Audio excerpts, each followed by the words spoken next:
Hello, how are you? Are you also one of those people who wakes up at 2, 3, 4 in the morning, and at that time it seems like your brain just turned on by itself? Your body is tired, but your mind is there, running at full speed. You turn to one side, then the other, look at the clock, and the more you try to sleep, it seems like your brain just wakes up even more.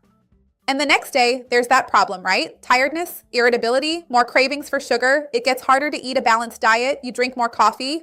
You can't work out with the same energy, sometimes you don't even work out at all. On top of that, it harms your memory and leaves you with less energy to get through the day. A lot of people, as they get older, after 40, 50, 60 years, think, that's it, it's over. Now my sleep will never be like it was when I was younger. This must be because of my age. My brain just doesn't shut off anymore. But there's something very important that could be related to this waking up at night. And there's a seed that's been traditionally used for many years, hundreds of years in the East. It has been used and it can help you. I'm going to talk more about how to use it in your daily life. You're going to love this video, so stay until the end. You won't want to miss it. Before we start, I want to ask you, is your biggest problem falling asleep, actually lying down and managing to drift off? Or do you fall asleep quickly, but wake up in the middle of the night? Write it for me down here. I'd love to see your comment. Leave a like on the video because that's your way of helping me out. And if you know someone who suffers from insomnia, share this. That's really important for us to try to help people in a natural way. For many people, this issue of waking up at night or actually not being able to sleep isn't necessarily a lack of sleep. Sometimes, like I told you, you're really tired, but your brain is still in a heightened state of alertness, as if it's still in that state of hypervigilance, which is the opposite of what we should have at the moment when we're about to sleep, right? There is a seed, as I mentioned to you, that has been used for hundreds of years in the Middle East and Asia, and that lately has been drawing a lot of attention precisely because of the interesting effects it has been having on people regarding anxiety, inflammation, glucose control, and improvement of sleep. I'm going to tell you about it now. What is this seed? What have we been discovering about it scientifically? How people have been using it in their daily lives to achieve better results? When we think about something to improve sleep, I think 90% of people think of melatonin, right? Which is really trendy, but our sleep is much more complex than simply having more or less circulating melatonin. There is a balance that needs to happen between the systems that speed up the brain and the systems that slow the brain down. And one of the main natural brakes of the brain is a neurotransmitter called GABA. And GABA really is that brake pedal we have in the brain. It helps the brain move out of that constant state of hypervigilance and into a lower tone, calmer, more adapted to a state of relaxation. The biggest problem nowadays is that the vast majority of people live biologically sped up, right? Too much cortisol, too much stimulation from cell phones, screens, bad news, too much sugar in the diet, whether it's actual sugar or simple carbohydrates that people consume throughout the day without realizing it. A lot of inflammation and very little slowing down. So there's a point that's interesting for us to mention as well, a physiological one that should happen, which is between 2 and 4 in the morning. The body naturally starts a hormonal preparation for us to wake up. Cortisol slowly starts to rise. This is physiological, it's normal and expected. The problem is when this system becomes exaggerated, sometimes because of those external stressors I mentioned to you. So sometimes a person goes on alert too early and something very common happens. Their body is tired, but their brain seems to be wide awake. And that's where this plant I mentioned comes in, which is black cumin, also known as Nigella sativa, which has been attracting scientific attention because of a compound it naturally contains, called thymoquinone. Thymoquinone has anti-inflammatory and antioxidant properties. And this matters a lot because we know that chronic inflammation directly affects brain function, including neurotransmitters related to sleep and anxiety, such as GABA, for example, which I've mentioned to you before. Some studies have already shown that these compounds found in black cumin can influence systems related to GABA, which I mentioned to you. It's one of the main neurotransmitters we have for relaxing and slowing down in our body. GABA is basically the opposite of noradrenaline and glutamate, which speed up mental states and cause stimulation.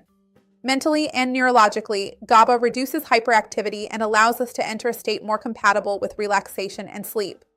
So, this is very important because it's not that people can't sleep, they are actually in a state of hypervigilance.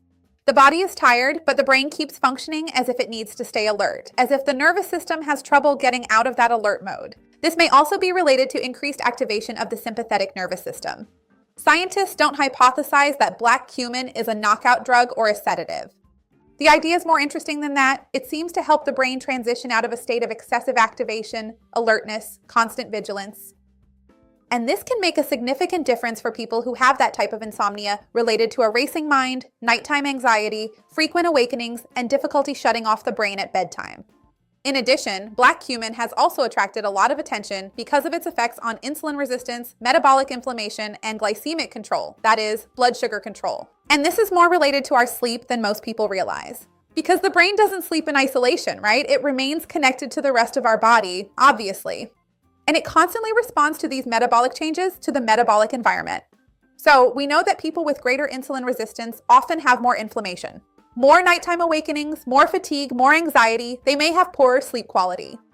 And there's a very interesting physiological reason for this. Still regarding this issue of glucose, cortisol, and why the brain ends up staying on alert. When we eat a diet that's very high in sugar, or foods that quickly turn into sugar, right? White bread, white pasta, white rice, too many potatoes, ultra-processed foods, our glucose tends to rise quickly after a meal, right? We already know this. I've already told you this here in other videos. And what does our body do? It will try to fight this excess sugar in the blood, which entered very quickly. So it sends out more insulin to try to balance out this excess sugar that entered the bloodstream so quickly.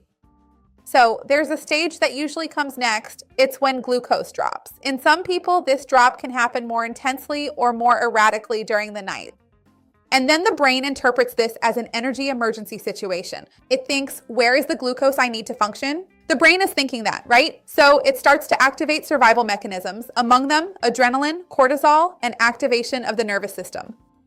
It actually wants you to wake up to make sure you're okay, that you'll have enough energy to run from a predator, to survive if necessary, right? Our bodies were programmed thousands of years ago. So this might show up for you as that sudden awakening that some people report in the middle of the night with a racing heart, tachycardia. For some people, it's also a very restless mind and a feeling of physical and mental anxiety.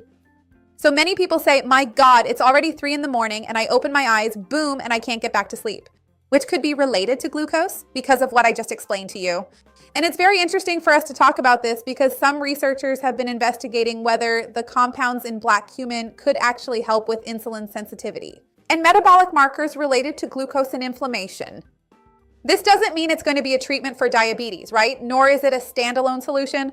Obviously, you already know this, right? I always say this here on the channel. When we think about controlling blood sugar, it involves diet, lifestyle, physical activity, good sleep, seeing your doctor, taking prescribed medications, and seeing a nutritionist. You should follow up with a professional who already knows you and is following your case there in your city. Before I explain how it can be used in your routine, since it has several different applications, I want to give you a warning here. Black cumin, or Nigella sativa, will not replace medical treatment, proper sleep hygiene, anxiety control, or further investigation of important underlying causes. For example, if you snore a lot, if you wake up feeling suffocated, if you have pauses in your breathing, if you experience very intense and distressing awakenings, or excessive sleepiness during the day, this could be related to sleep apnea, which is extremely common for some people after the age of 50. And it is a health condition that does require treatment and investigation, which can be very important for your health. This is very important. So remember to consult your doctor if that's the case. Now, let's talk about how to add black cumin to your daily routine, right? To your diet. Because there's a lot of confusion about how to use it. Basically, we can use it in 3 ways. The whole seed, the ground seed, or its oil, and there are some differences between them because the whole seed is the most traditional form, the one used in the East that I told you about. It looks like a tiny black sesame seed. So it actually has a flavor that's even a little similar to, I don't know, like with oregano, garlic. It has a slightly earthy, spicy, bitter taste. The problem is that since it's a hard, very small seed, sometimes you don't chew it very well and it passes through the digestive tract whole, so you get less benefit from its bioactive compounds. So a lot of people prefer to toast, process, crush it in a mortar, or grind it before consuming. That's what I recommend for you if you are actually going to consume it raw like this, not the oil. So the best way is to grind or crush it right before use because that way you break the shell. And you can reach more of the inside of the seed to extract the bioactive compounds, natural essential oils, including omega-3 precursors, since it has an excellent amount of omega-3. So in practice, this increases absorption and often using a teaspoon at night. You can add it to yogurt, kefir, mix it with water, and take it as a shot. You can also use it on top of your meals. You can use it however you like. Think of it like a little seed, like flaxseed. However you would add that to your daily routine, you can use black cumin in the same way. Now, if you want to use the oil, which nowadays is widely sold because of these health benefits, it's more concentrated and has a slightly spicier flavor. So many people use about half to 1 teaspoon at night, just like you would use an omega-3 supplement, straight from the spoon and directly into your mouth. And ideally, when you go to buy it, check if the oil was cold pressed, because that's important to maintain its structure. And see if it's well stored in a tightly sealed container. Keep it away from intense light, because that also helps stabilize the oil. Ideally, you should try to consume it between 30 minutes to 1 hour before going to bed if your goal is nighttime relaxation. But as I mentioned, some people prefer to add it to their dinner routine to have a daily habit. The most important thing is not to think it's a medicine. I'll start taking it and it will work today. Think of these natural options as having more cumulative effects, like I mentioned before.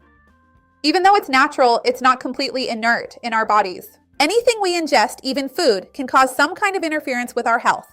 So if you use anticoagulants, medication for glucose, antihypertensives, have any health condition, or are in doubt about whether or not you should use it, talk to your doctor or your local nutritionist, okay? Let me know down below if you've already used it or if you're going to start using it. I would love to see your comment. Remember to like the video, that helps me a lot. And share it with those who will like it, with those who need it. Let's expand our chain of kindness. That's what I want here with the channel. See you next time. Bye.